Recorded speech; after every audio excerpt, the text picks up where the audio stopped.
Welcome to Life on Planet Earth with John Aidan Byrne. That was my experience with Mattis. I mean, we're not only in a political role, but also working for a president who, whether you like him or dislike him, you could definitely say he's very sporadic. He's very erratic, chaotic. Doesn't have a lot of strategic planning that goes along with it. Guy Snodgrass opens up for us in this episode on his high-powered career as former Director of Communications and Chief Speechwriter to former US Secretary of Defense James Mattis. You just heard Guy a moment ago, and while he's at it, he has a few choice things to share with us about President Trump. Okay, they are Guy's and not our opinions. A voyage of discovery in an uncommon age of unparalleled scientific, economic, political, and social upheaval. Life on Planet Earth searches for the unvarnished truth, answers, solutions, and above all, hope for our existential crisis. Commander Snodgrass is celebrated as one of the most skilled fighter pilots in the US Navy, directing combat jets over some of the most dangerous war zones in the world, and he did it all using the lessons he learned at the Navy's fighter weapons school, known as Top Gun, which he reveals for the first time in his highly anticipated new book, Top Gun's Top 10 Leadership Lessons from the Cockpit.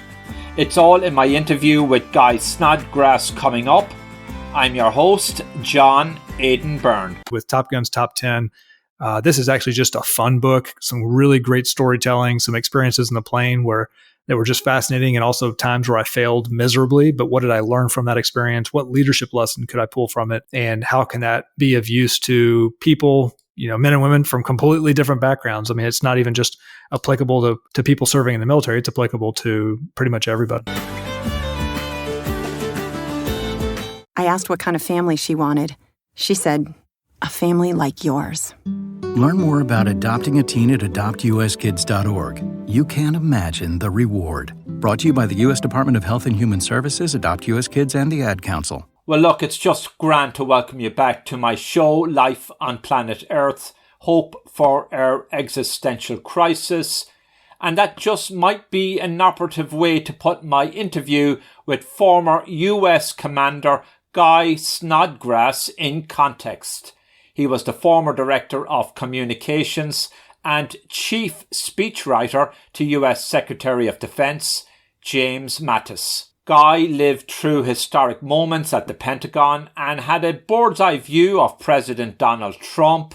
Guy has a new book out, Top Gun's Top 10 Leadership Lessons from the Cockpit. I'm your host, John Aidan Byrne. I hope you're all doing well out there.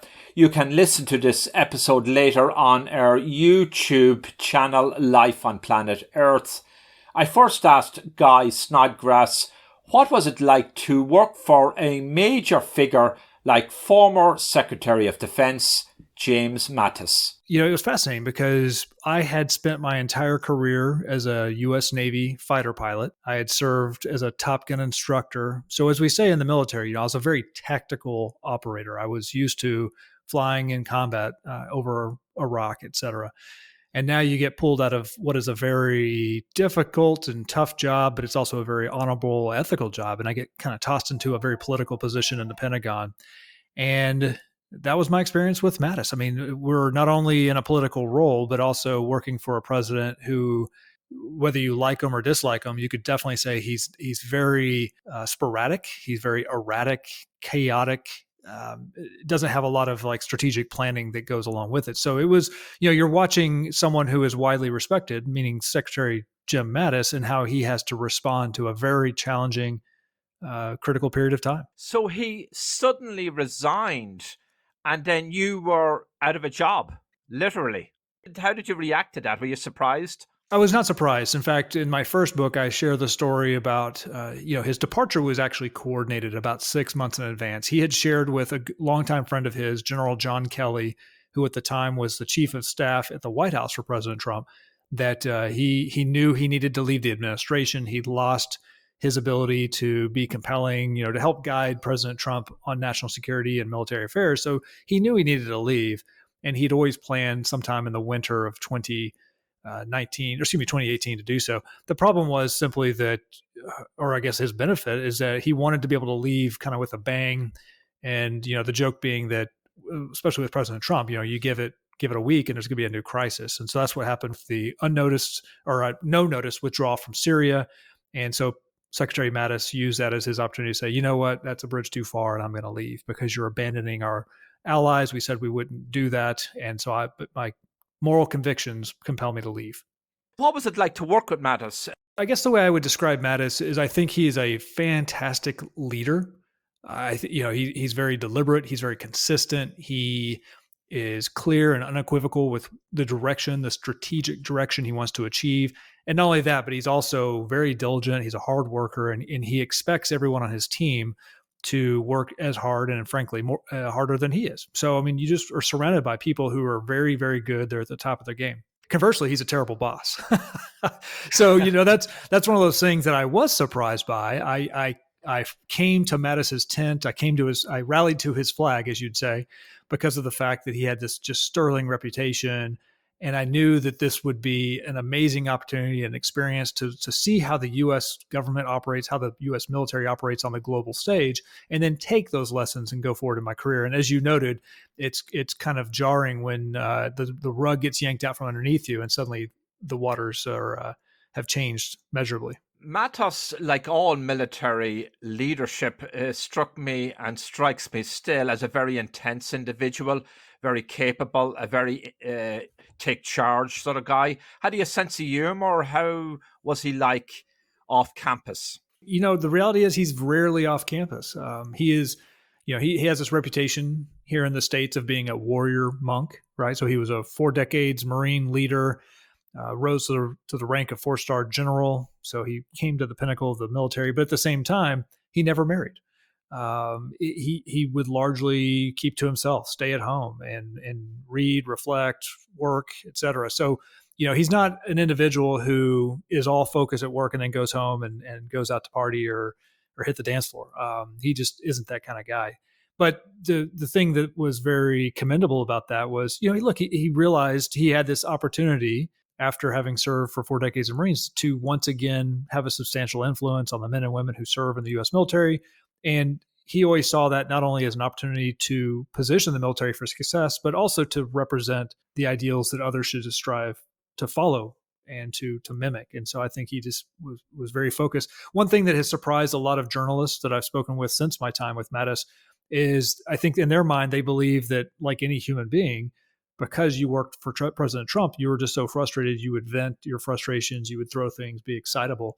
And again, he's not. He's a very stoic individual. And so he is laser focused on the task at hand. And because of that, he also would admit that, look, getting frustrated, getting angry doesn't do anybody any good. You just got to take what comes your way, handle it, and then move on to the next task. Apparently, Mattis was taken aback when you wrote Holding the Line.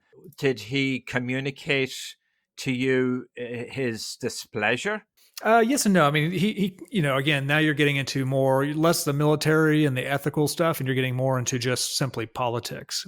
He and I had discussed the book project. He was supportive of my project early on. And I think, anytime you hear that somebody who had worked with you is now going to be publishing a book, and of course the media started calling it a tell-all, I suspect he became concerned that meant there was going to be some unsavory anecdotes about himself. And so because of that became very cautious. But luckily, he and I both have walked a similar path. By that, I mean the U.S. military. I spent my entire career in the military and in public service. So I'm, going for cheap shots is not the kind of game that I like to play.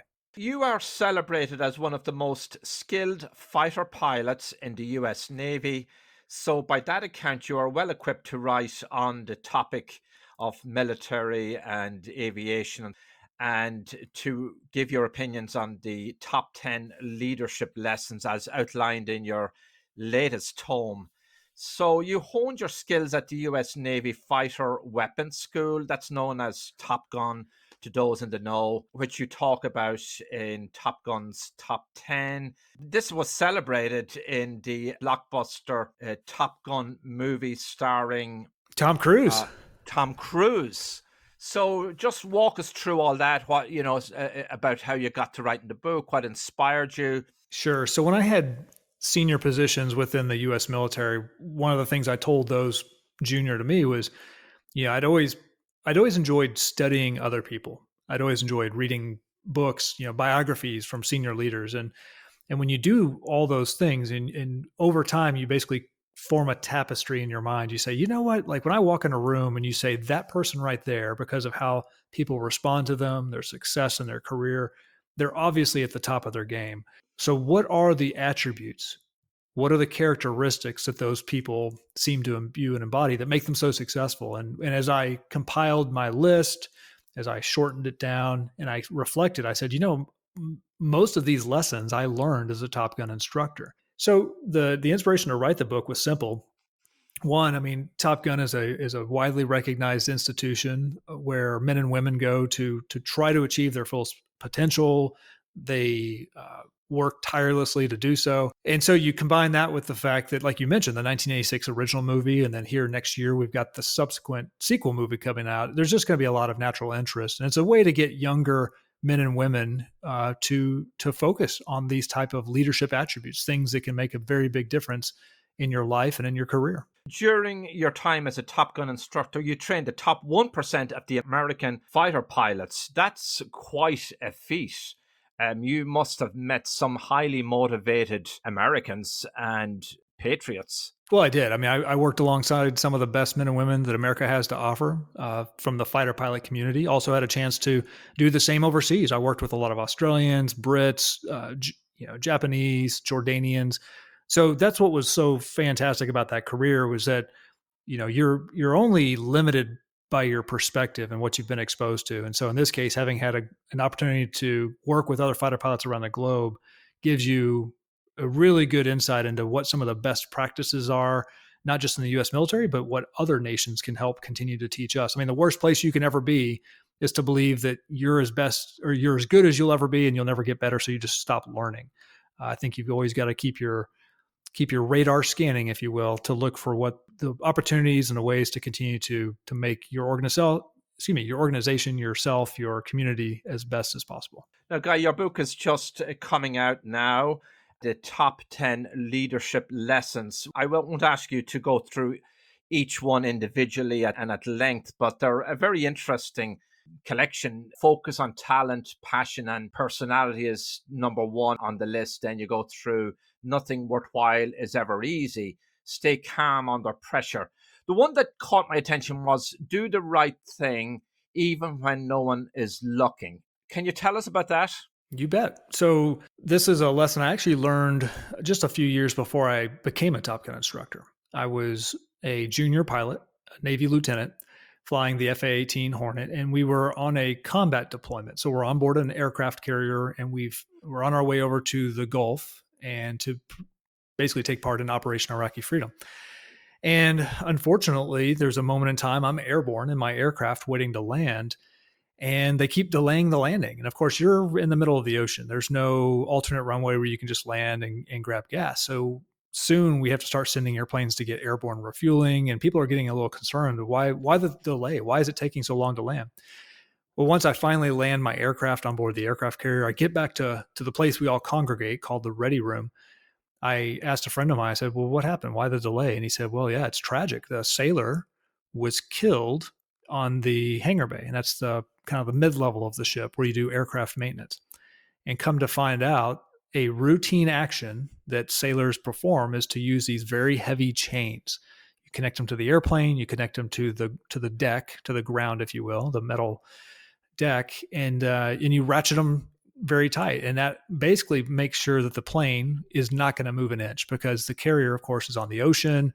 There's waves. It's bobbing up and down like a cork. It's moving side to side when the ship turns. And unfortunately, the sailor responsible for tying this aircraft down didn't do his job properly. A seemingly innocent, mistake and a small task that you do multiple times a day, every day, Well, he didn't do his job properly. And as another sailor was walking in between this aircraft and the wall of the aircraft carrier, the plane slid forward and crushed him, cut him in half. And so that was early in my career, a very, very strong lesson for the importance of doing the right thing, even when no one's looking, because you just never know what the outcomes of that type of action or inaction will cause. And so I think that's just a great reminder for all of us, no matter what kind of job you have. It doesn't have to be the military, but in any type of job you have, it's incumbent upon you to do your job properly so that the organization can succeed. Anticipate problems is another one. Don't confuse activity with progress. Never wait to make a difference.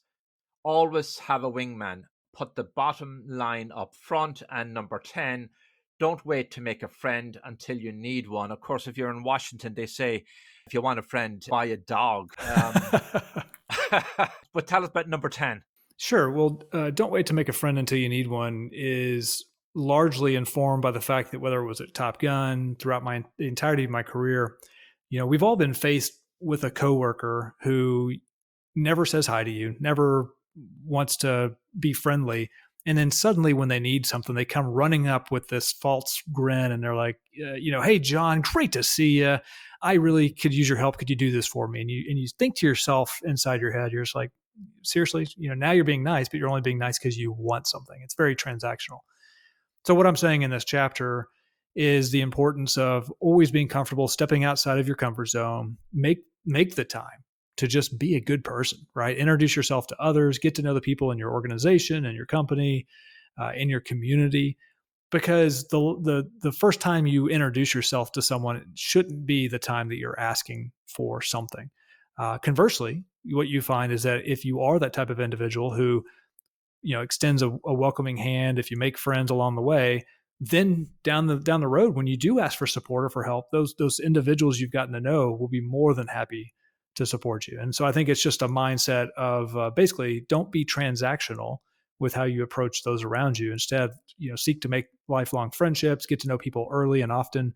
And not only is it enriching because you get to hear a lot of great stories and get to know a lot of people who don't necessarily act or look or behave like yourself, but it has long-term dividends. And you can, of course, help those individuals as well. Were you ever in a jam at the Pentagon or during your pilot career where you had to turn to friends to rescue you? Oh, of course. I mean, you could pick any organization I've been a part of, either in uniform or out, and there's always going to be a story where I was in a jam or I got in trouble or something happened where I needed support, and the ability to pick up a phone and call somebody. I mean, literally to phone a friend, and they come through for you. And of course, in the Pentagon, one of the things that I found to be very interesting, I mean, when you think about America's military, much like many countries around the world, you have global responsibilities. I mean, it's not just what's happening within the confines of the United States of America. It's what's happening around the globe. What's the latest crisis in the Indo-Pacific or the Middle East or in Europe? And you can't possibly know everything all the time. And so that's why when you've made all these friends, it was fantastic because people cared about you. And they might come out of a meeting with Secretary Mattis that I just didn't have time to attend, but they would grab me and they'd pull me aside and say, my call sign was Bus. So they'd say, hey, Bus, I just walked out of Secretary Mattis's office. He just said this about Russia. This will be important because of the upcoming NATO ministerial. And I'd say, man, that's great. Thank you so much. Because it meant that you could take better care of your boss. So, I mean, it was a great amount of teamwork along the way. I guess that's what they mean by back channels. You won't find it in the official communications. So it keeps you in the loop, so to speak. What was it like working in the Pentagon? That's high-powered stuff. A lot of secrecy, a lot of intrigue. Just can only imagine. Many people have images of it from Madam Secretary and various movies and shows on TV. Yeah, it really depends on the situation because on any given day, it could be the most boring office space in the world where, you've got 40 to 50,000 people coming to work. And then, of course, if something exciting happens around the world, then it ramps up. And like you said, the intrigue and the mystique dials up to all the way to 11. So it really just depended on what you were working on and the type of specific job you had. I was very lucky. I had 2 tours of duty in the Pentagon. The first time I was the speechwriter to the Chief of Naval Operations. That's the senior most admiral in the U.S. Navy. So that was a great experience, a good opportunity to cut my teeth and once again, make some friends that when I came back years later to work for Secretary Mattis, that I'd already had those friendships established. And so it gave me a reservoir of strength. It gave me a place where I could go and some resources if I needed assistance. And so, but you're right. I mean, if you think back to the beginning of 2017, when we were talking about fire and fury with Kim Jong-un of North Korea, and we were inches away from nuclear annihilation, and then that was a pretty exciting time. So you were his chief speechwriter. Was that a process? Did he accept everything you wrote, or you had to do revisions? Or were you in sync with his mind and his psychology, and both of you are sort of parallel? Yeah, it's always going to be a little bit of both. I would say it's heavily the latter, meaning I was absolutely in sync with him, because before, I'm a huge fan of reading. And I'm a big fan of research and proper preparation before you do something. So before I'd even taken the job with Secretary Mattis, when they asked me to come and conduct an interview, I had read everything I could find that he had published or written, speeches he'd given. And even after he'd retired as a Marine Corps general, I'd watched some of the interviews he conducted where he was pretty open with his thought process. And once again, I mean, the great thing about working for a boss like Secretary Mattis is that he's very consistent. He's 70 years old. He doesn't necessarily change his worldview very quickly.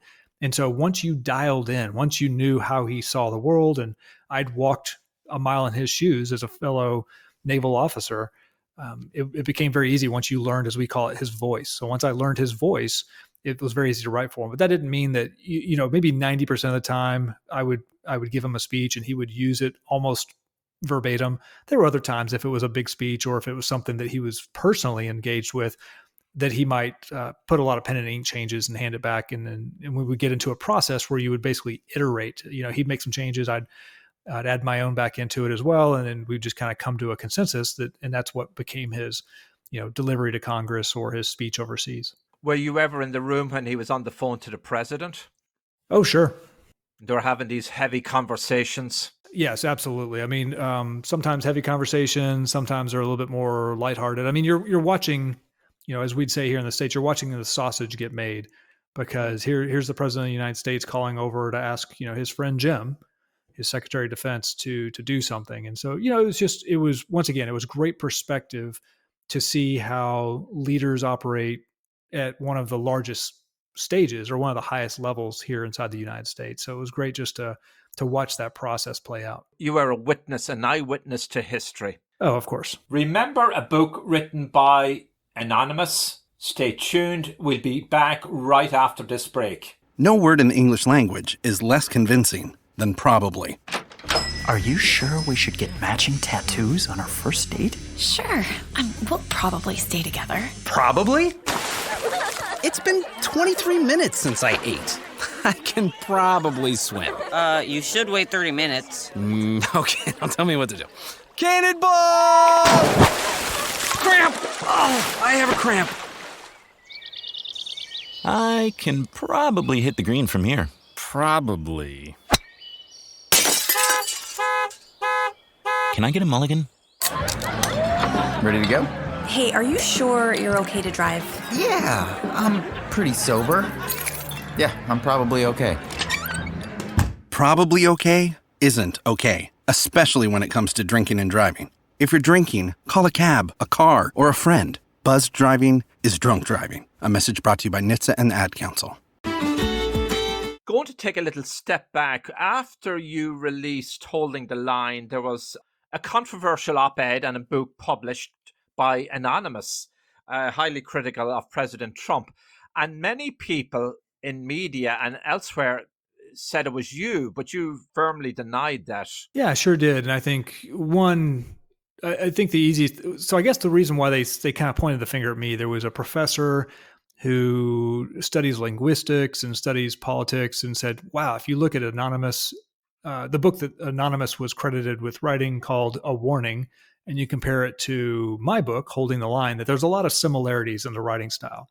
I have not read the Anonymous book, so I can't speak to that. But it's just interesting also because it would cut against the grain of everything I've ever stood for in my life as a military officer, as someone who cares deeply about ethics and honor. I don't think you should serve in a presidential administration or in a position of senior leadership and then write stereotypically, this book that would undercut the very person that you have said that you're going to support. So that's I mean, that's probably the most obvious rationale for why it wouldn't be me. But yeah, I mean, it's kind of like the standard DC parlor game. Yeah, we don't know. We never found out who it was. No, we haven't yet. I kind of chuckle thinking that at some point, if we ever do find out who it is, it'll be some low-level staffer who, just compiled a bunch of thoughts. Right. But it'll be interesting. I think that what's challenging is if it's a senior level individual, then again, in Washington D.C., that may be okay. But I think that in general, that's just such an underhanded tactic. To accept a job with a person that you have significant concerns about and then diminish that person by writing a book about them behind their back. Well, we're in the era of anonymous sources in a lot of news stories, which is sort of fascinating. It's nice when people put their name to assertions and allegations. We seem to see a lot of, according to an official in DC at a certain department, and so we don't know at what level, and it makes it very curious. Yes, I agree. In fact, there was a lot of news, of course, over the weekend about once again, allegations that President Trump had spoken indiscriminately about members of the military, that he called them losers and suckers in reference to his decision not to visit a World War I cemetery in France when he had a state visit there in 2018. And to your point, I mean, there's some danger there. I mean, at that point, you're comparing the trust of the president of the United States, who frankly has had plenty of incidences where he said indiscriminate things in public. So I think people can find that story very believable. And you're comparing that with the gentleman who wrote it, Jeff Dickerson, who is the editor-in-chief at The Atlantic. And so, he vouches for the sources. I think one other interesting thing, normally I don't take or put a lot of stock in anonymously sourced articles, but in this case, it seems that most major news outlets were able to corroborate the story with independent sources. So it makes it seem much more likely to be true. So now we are getting to the heart of a certain thing here. President Trump as our commander-in-chief. Your old boss left the job. You followed him out the door. How do you rate him as our commander-in-chief, President Trump? You did allude to it earlier at the start of our interview. Yeah, I think there's a lot of, I would put it as there's plenty of room for improvement.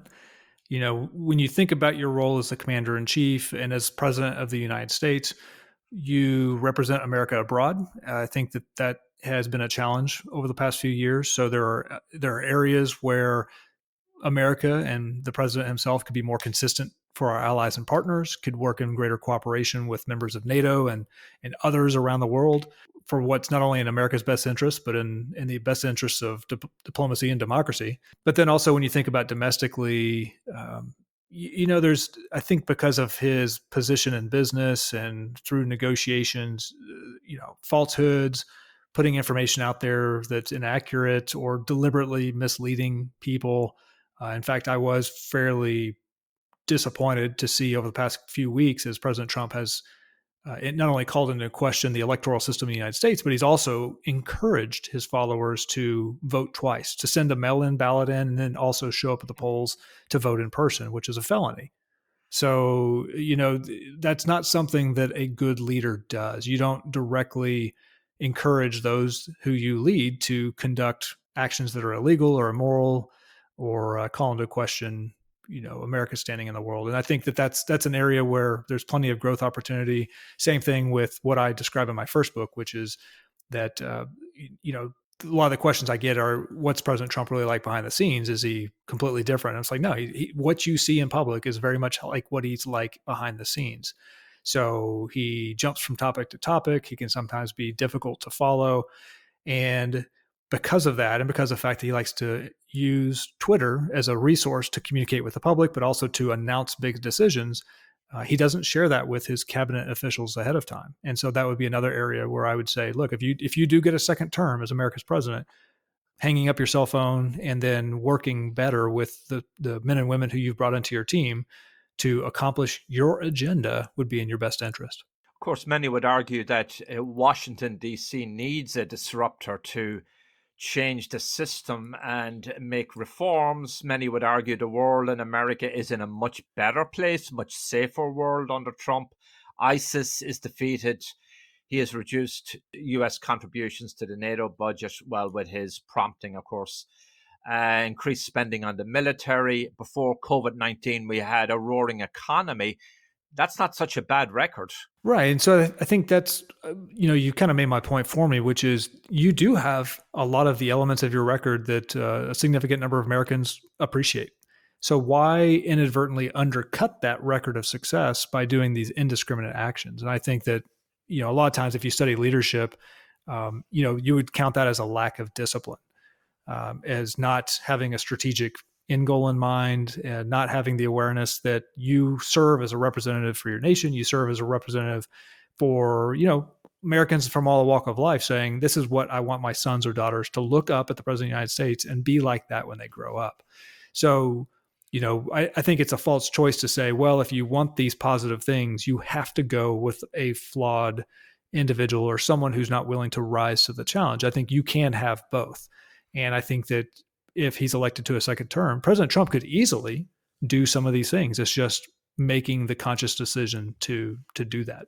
So his style is wanting. Yeah, I think that's a safe assumption. How is he regarded by the military, the leadership, and then the rank and file?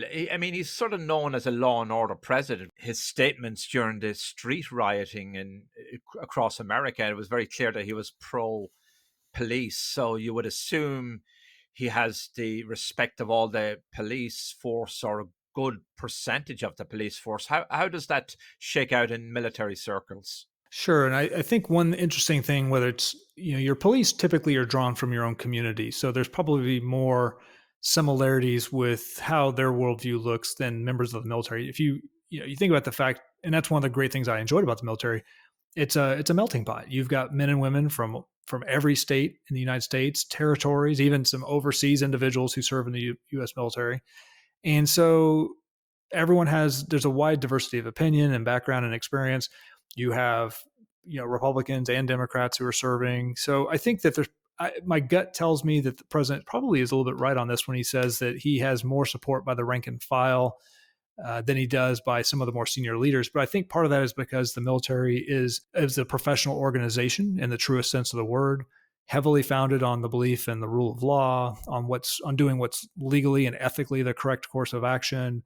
And senior leaders are trained from, of course, the day they walk in and put on a uniform that you need to aspire to those types of things. So when you're faced with working for a commander in chief who maybe doesn't share that same dedication to discipline, or is willing to be pretty fast and loose with the facts, then it puts these men and women in senior positions in a tough spot. And that's what's been making the rounds recently in the United States, is just the fact that when the military gets used in a heavy-handed fashion, that risks eroding Americans' trust in the military, because it's being seen as used for political reasons or for partisan reasons rather than fighting America's external enemies. Now, aside from being a book author and commentator, you have set up your own intelligence data company. Can you tell us about that? Sure. So I'm the CEO for a company called Defense Analytics. We're heavy into a lot of the cutting edge areas of machine learning, artificial intelligence.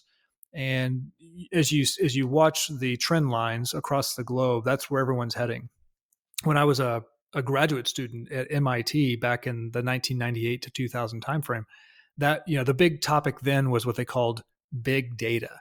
The fact that storing information had become fairly inexpensive. You could vacuum up large amounts of information, but you didn't have the processing power, and you certainly didn't have the artificial intelligence algorithms to do much with it. Now that's changed. So not only do you have decades worth of just information of data, but you have very strong, powerful processors that can run through that data very quickly. And then, of course, you also have the algorithmic solutions through artificial intelligence to be able to process and do meaningful things with that information. So we're definitely at an inflection point now around the globe where a lot of nations, a lot of corporations can tap into these vast reserves of data and start to do some pretty meaningful things with them. I'm sure data is critical to the functioning of a good military. Well, it is. I think data is critical to the functioning of most any organization, but you're right, especially when you think about the role data plays to intelligence services for any nation, right? The fact that part of the game is to try to know more about your other nations around you than they know about you. And so that means there's an ever-present hunger for more data, more information. What gets interesting, of course, is that when you think about decades past, you might learn something interesting, but it quickly faded into the background as more information came in. Well, now with digital storage, something I saved 20, 30 years ago is still available. So we're amassing, and I mean, everybody is able now to amass these vast quantities of data. And so things you may have done 2 decades ago, John, if I have that data, then I can use that along with what you're doing today, what you'll be doing down the road, to make some pretty interesting observations about how you might vote, who you may know, the things you might like to buy. And so there's a lot of companies rushing to exploit that right now. So even tweets don't really disappear. So I'm just wondering if President Trump's tweets in years to come will be interpreted, dissected, and looked at by historians, and will they be scratching their head? Oh man, it's gonna. I'm actually contemplating a career change to become a historian because I'd like to take part in that exercise. Yeah, right. It would be quite interesting for sure. If you look at the US military, have we the greatest military on the planet, the US? And is that important in terms of strength, numbers, sovereignty, and maintaining your defenses? I think that America fields an absolutely incredible military. What probably makes us very unique isn't just the size of the military or our capabilities. It's that we really are a joint force. We have it's very well integrated between the Navy, Air Force, Army, Marine Corps, even the Coast Guard, now Space Force. We're used to working together, and we're combat proven, which most other nations are not. Russia has some combat background and experience. China certainly does not. Many other nations around the world field very capable militaries. They just haven't had reason to use them extensively. So that's an area where what makes America very unique is that we have experienced decades of war and we're very good at it. That being said, I think that I always think of it as every country has unique strengths and weaknesses. We've seen a lot of aggressiveness out of China as they've been rushing to adapt, to explore the frontiers of technology and to help bolster their military as quickly as possible as in the Indo-Pacific. Russia has traditionally been a very strong military country, but they have a relatively weak economy and they've got some systemic issues there which hinder their ability. So, it's not that America is the best and will always be the best. I think that there should always be a little bit of skepticism of how do you, if you feel that you're doing well today, how do you do better tomorrow and do even better the day after that? Reagan built up our military and ultimately America won the Cold War on the back of that. Would that be correct? Well, I think that's one element of it. Certainly there was a military arms race that President Reagan, like you mentioned, was a part of, and some of this had started decades prior when you had President Eisenhower in office. He had created something called the Project Solarium, and that was a deep look into, at that time, of course, the Russian, what they felt was the Russian aggression around the world. How can you compete against that? And that started a multi-decade campaign that ultimately resulted in the dissolution of the USSR in the late 1980s, early 1990s. So, it wasn't just a one moment in time kind of an aspect. I think it was the culmination of many decades, and it included everything from military power to economic power to disinformation to convincing the Russians that they needed to pursue some very aggressive and expensive projects, all because that's what we wanted them to think. So, I mean, if you read the histories on it, it's a fascinating moment in time. And then there was a lot of allies involved and international diplomacy, and yes, it gets complex. Top Gun's Top 10 Leadership Lessons from the Cockpit is the name of your new book. You'll be doing the traditional, well, maybe not so traditional with COVID-19, book tours and signings. There's got to be an exciting time rolling out a new book. It's fun. I really appreciated the opportunity with the first book. You realize the positive impact you can make in people's lives, especially when you have people. I mean, it's one thing if your family and friends say, I bought your book and I liked it. It's something altogether different when someone from another country or someone in just a completely different part of America reaches out and just says, hey, you don't know me, but I bought your book and I loved it. Here's the impact it made. So that's the joy of writing. That's the joy of making a positive impact for others. And so, like you said, with Top Gun's Top 10, this is actually just a fun book, some really great storytelling, some experiences in the plane that were just fascinating, and also times where I failed miserably. But what did I learn from that experience? What leadership lesson could I pull from it? And how can that be of use to people, men and women from completely different backgrounds? I mean, it's not even just applicable to to people serving in the military. It's applicable to pretty much everybody. So a lot of people should read this book. It's not aimed at one specific audience. No, it's not. I mean, I think, when I wrote it in mind, I wanted the widest readership possible. And I would tell people that certainly I would want it to be credible enough that another pilot could pick it up and say, man, the way Guy wrote this, I recognize this. This is true and real and it's accurate. But I'd also want to be able to hand it to my 13-year-old son and say, hey, I think you'd like this, and have him read it and say this was spellbinding. It was a very good read. And he also learned something along the way about leadership.